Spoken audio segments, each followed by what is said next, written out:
இங்க இருந்து திருவண்ணாமலை போற வழி பாத்தீங்கன்னா மனதூர்பேட்டைன்னு சொல்லிட்டு ஒரு ஏரியா இருக்கு.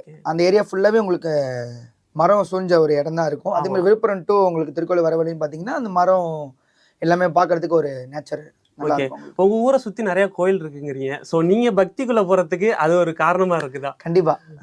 கோவில் வந்து நிறைய இருக்கு. இருந்தாலும் வந்து பாத்தீங்கன்னா நான் ஸ்டார்ட் அப்பா பண்ணது வந்து ஐயப்பன் கோவில்ல இருந்து தான் ஸ்டார்ட் பண்ணேன். இந்த ஊர்ல இருந்து நிறைய கோவில்ஸ் இருக்கு.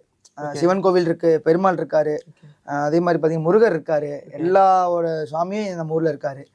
நான் ஸ்டார்ட் பண்ணது வந்து பாத்தீங்கன்னா ஐயப்பன் கோவில்ல இருந்து ஸ்டார்ட் பண்ணேன் என்னோட ஜர்னியை வந்து. Okay okay okay. அதனாலதான் ஜட்ஜஸ் வந்து கமெண்ட்ஸ் கொடுக்கும்போது சுவாமி சரணம் சுவாமி ஆமா, சரணம் அது கண்டிப்பா வரும். என் வாயில சாமி சரணம் சொல்லாத நாளே கிடையாது.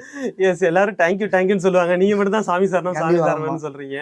அப்ப அவ்வளவு பக்தியா ரொம்ப பக்தி எனக்கு ஐயப்பன் சாமி மேல? கண்டிப்பா. அது எப்போ பாட ஆரம்பிச்சதுக்கு அப்புறமா இல்ல முன்னாடில இருந்தே? இல்ல முன்னாடில இருந்து. ஓகே. முன்னாடில இருந்துன்னா லைக் நான்